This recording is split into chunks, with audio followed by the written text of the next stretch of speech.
Hi everyone, it's Helen Griffin here and thank you for joining me today on the CraftStash channel. So today we're going to be making a Valentine's gift box. I'll be using my Simply Made Crafts Matchbox and Postbox die, so I've got them all out here ready to go. So you don't need your large format machine for this. This will all fit through a Big Shot if you put them through individually.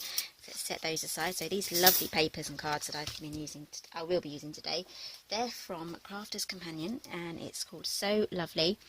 And I just love this one. This is going to see me through all of spring, Valentine's Day, Mother's Day and Easter and anything else spring themed. So I absolutely love this. This is the 12 by 12. And the cardstock, this is the Foundations card from Creative Expressions. I absolutely love this. It scores really well, it cuts really well. It's 220 GSM and they have a lovely array of colours to choose from as well. So I've gone for raspberry. Right, so let's get everything prepared. So these are the dies, so I'll be needing the base box. I'll be using that with the cardstock, and then this one is the wrap, and if you wanted to make a matchbox this would be the one for that. And then I also need to cut 2 of these as well.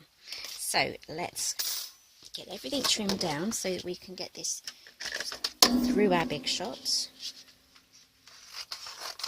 You can use a paper trimmer if you want.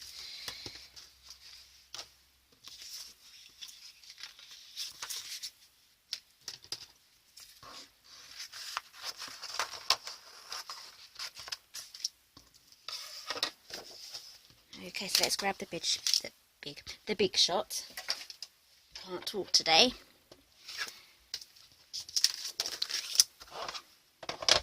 Okay, so let's pop this through. I'm going to tilt it so it doesn't go all jumpy on me, and it's going to run through the rollers a little easier. So let's just make that a little bit more diagonal.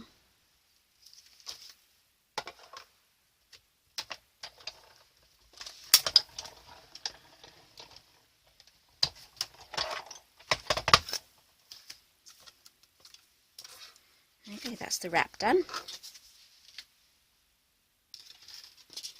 Moving on to the base. Again, I'm going to tilt this down because these lines here, they're going to jump through the rollers if they are perpendicular.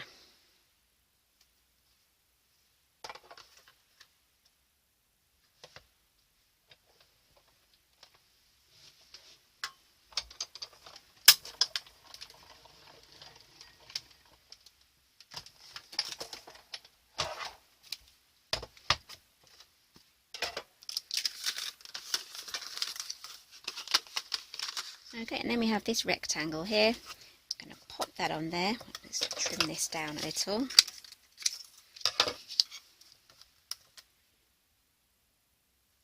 I'm going to cut 2 of these.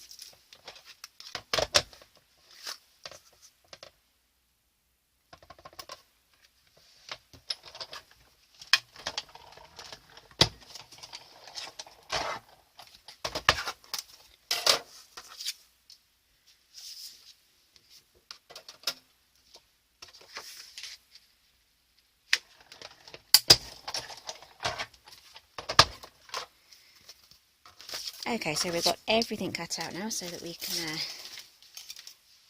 move our Big Shot away. Right, so all we have to do now is assemble. So let's start with the box. Just grab a bone folder and crease up all of your lines. Using a bone folder will make sure that you have some really good sharp corners when you assemble the box together.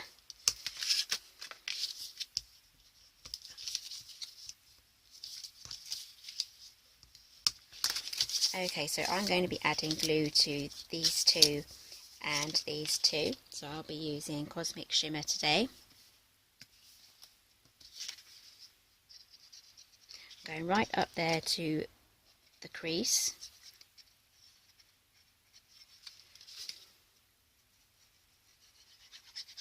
This glue dries very fast and it also dries clear as well, which is just what we want in a glue when we're making boxes.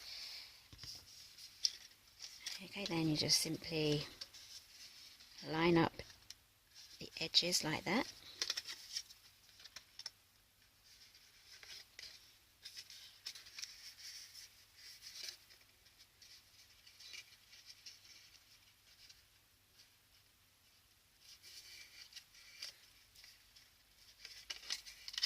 Okay, so that's the base done. So there's loads of room in here for chocolates and treats and sweets.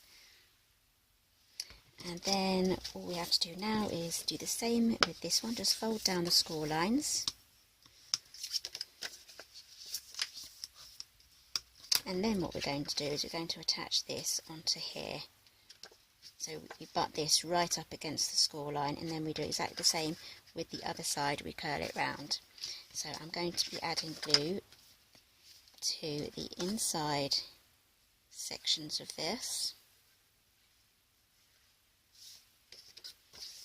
So these will also make lovely table favours as well at parties and weddings. Just the perfect size. I'm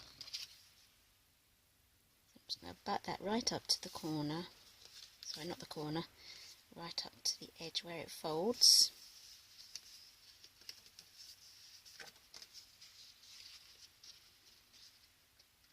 Same on the other side. And there we have our wrap almost done, but this is a bit unsightly, so we're going to cover that. So you can either go for cardstock, or you can use the same pattern paper just to cover that up. So let's add our glue to that.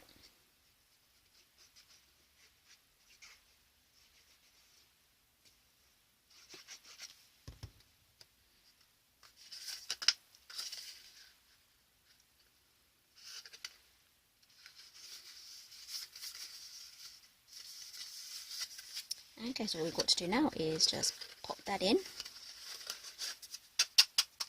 There we have a lovely post box. So now we're going to decorate it. So what stamp set am I going to be using today? I'll be using Card Making Magic Love and Marriage. I absolutely love this one. This is one of my go-to love themed and marriage and anniversary stamp sets, so I'm just so happy that it's still in stock. So I'll be using Today, Tomorrow, Always.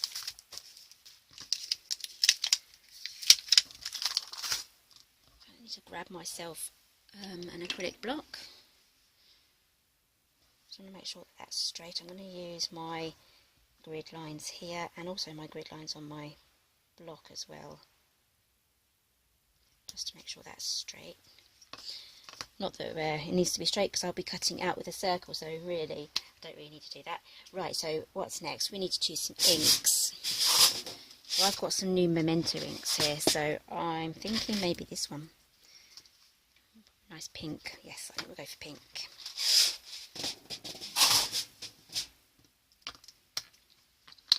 I also need some white cardstock. Okay, got some white cardstock here. So I'm going to take the pad to the stamp and just tap that on. This is the first time I've used this ink pad, so let's see how it goes. If not, I'll just stamp it again. Lovely. It's just the right shade as well, so that will go a bit lighter once it dries. So I'm going to grab myself a circle punch. This one is a 1 3/4 inch circle punch. You can use nesting dies or anything, but the 1 3/4 size is perfect for this. And then this one is a 2-inch circle punch.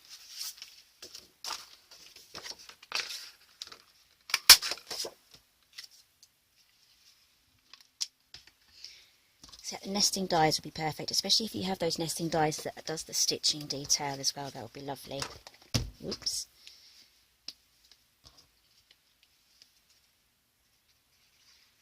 Okay, so let's get this all glued together.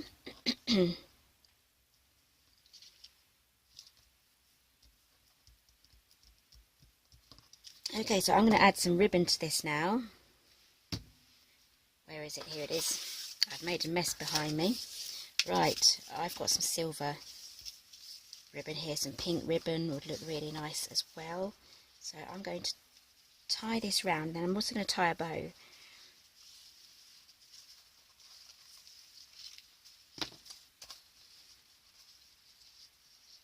So if you're not very good at tying bows whilst it's attached to wherever you're tying it to, just tie a knot and then tie a separate bow and then glue that on the top.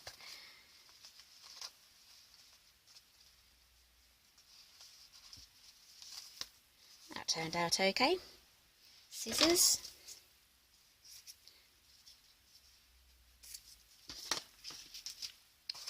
Okay, so that's really coming together now. And then what I'm going to do is I'm going to add that there with some foam pads.